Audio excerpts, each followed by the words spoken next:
Oke, kali ini saya akan men-share berita buat kalian teman-teman, berita baru, berita update tentang cryptocurrency dan kali ini uh, tentang perkembangan cryptocurrency di dunia tentunya. Jadi ada sekuritas dari Amerika ya, SEC teman-teman ya, mempertimbangkan pengecualian perusahaan kripto dari undang-undang sekuritas yang akan dibuat di Amerika. Ini adalah sebuah, menurut saya adalah sebuah stimulasi bahwa mereka ingin apa namanya membuat sebuah ketertarikan kepada agen exchange atau developer token untuk bergabung pada undang-undang SEC teman-temannya dengan mengecualikan beberapa perusahaan kripto tertentu teman-temannya. Katanya si Gary Gensler ya, ketua Komisi Sekuritas dan Pertukaran di Amerika Serikat, itu dalam sebuah wawancara di Yahoo mereka mengatakan bahwa akan menawarkan stimulus untuk memberikan kelonggaran ke beberapa perusahaan kripto untuk tidak ada dalam pengawasan sekuritas exchange ya di Amerika teman-teman. Karena harapannya dengan pengecualian ini mereka dapat membujuk lebih banyak perusahaan untuk bergabung dalam peraturan yang akan dibuat di Amerika ini teman-teman. Ada jalur potensial ke depan ya, jalur dengan pengecualian ini. Jadi mereka ingin semua didaftar ya. Jadi akan dipilah mana yang akan masuk dalam peraturan SEC, mana yang akan tidak masuk dalam peraturan dari SEC teman-teman ya. Namun karena kenapa dibuat sebuah peraturan ini? Karena bagi Amerika teman-teman ya, pertumbuhan dari cryptocurrency di dunia itu semakin tinggi teman-teman.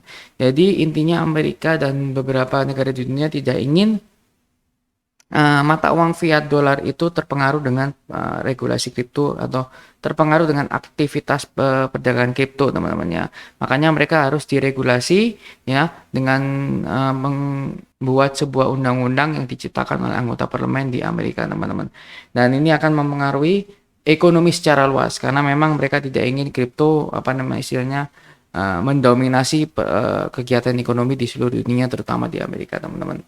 Dan ini akan dilaporkan ya perkembangan kripto ini ke Presiden Biden dan pemerintahnya untuk ditinjau ulang. Jadi ini akan sangat menarik sekali ya. Menurut saya beberapa tahun ke depan akan ada regulasi karena seiring bertumbuhnya masyarakat terhadap atensi ke kripto teman-teman. Dan selanjutnya adalah Vladimir Putin teman-teman di Rusia teman-teman melarang pembayaran digital atau menggunakan cryptocurrency di Rusia.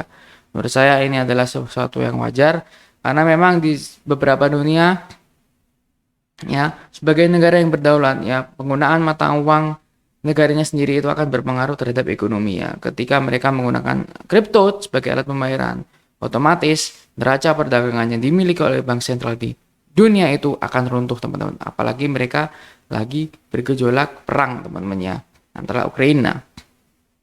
Jadi ini menurut saya pelarangan aktivitas pembayarannya bukan aktivitas untuk investasi atau menyimpan kripto ya ini sedang dilarang oleh Vladimir Putin. Sekali lagi ini adalah pembayaran yang dilarang supaya kegiatan ekonomi di Rusia tetap berjalan lancar teman-teman.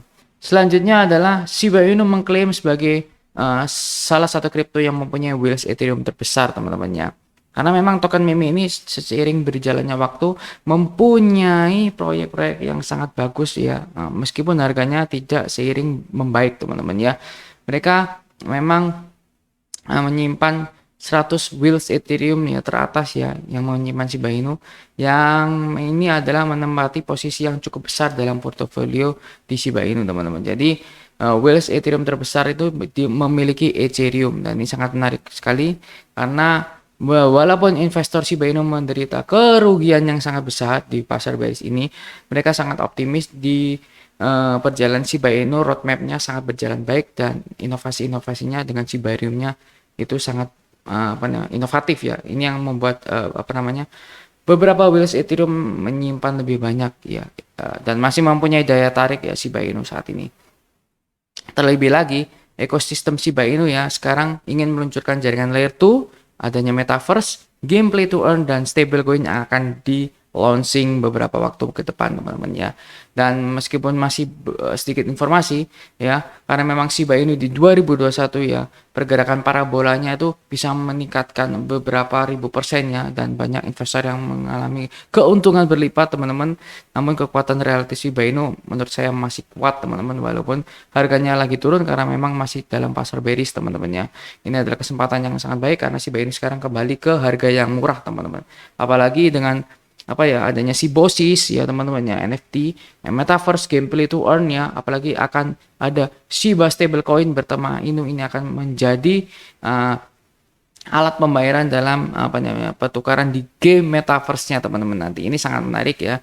Dan rencana lain seperti pengembangan jaringan Shiba Layer 2 ya juga akan tampak berkembang pesat teman-teman ya.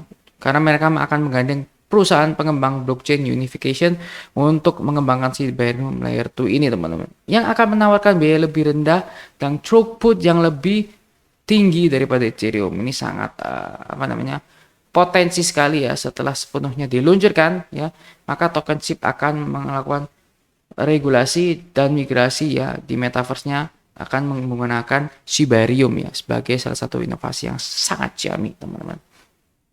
Dan mereka juga akan mengembangkan Gameplay to Earn yang kemarin dipromosikan di November 2021. Mereka akan menggandeng William Frog, salah satu developer game ya, yang menangani Activision dan salah satu developer game di konsol-konsol terkenal yang sudah kalian tahu tentunya.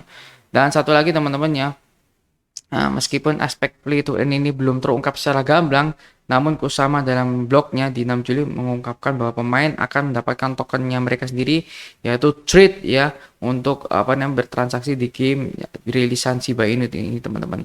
Dan trade ini akan mendapatkan hadiah untuk bisa ditukarkan di metaverse-nya Shiba Inu. Jadi saling kesinambungan teman-teman tentunya teman-teman ya.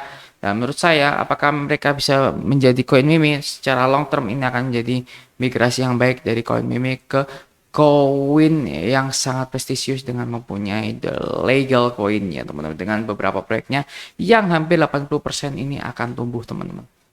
Oke teman-teman, selanjutnya adalah good news ya teman-teman ya, transaksi fee ya, persentase Bitcoinnya, rewardnya terhadap harga fee-nya itu semakin berkesinambungan, yang akan membuat harga Bitcoin secara video ini itu secara umum itu akan naik teman-teman ya. Dan selanjutnya perbandingan antara biaya penambangan dan harga Bitcoin ini menunjukkan dapat digunakan mengidentifikasi ya kapan harga itu akan naik dan kapan harga itu di bottom.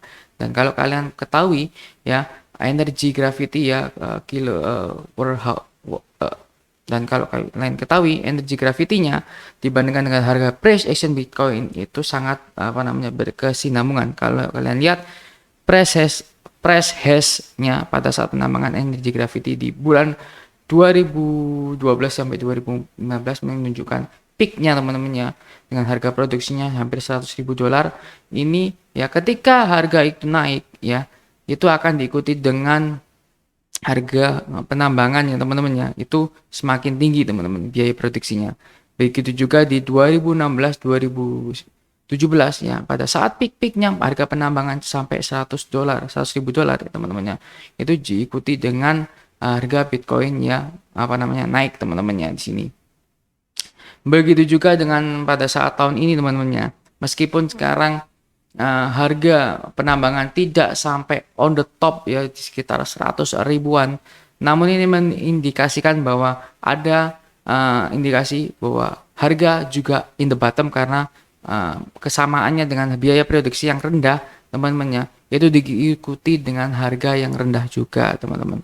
Pada akhirnya kita masih dalam fase bearish on the bottom. Ini kesempatan yang menarik ya, bahwa masih ada kesempatan untuk all time high lagi di 2024 teman-teman. Oke teman-teman, thank you.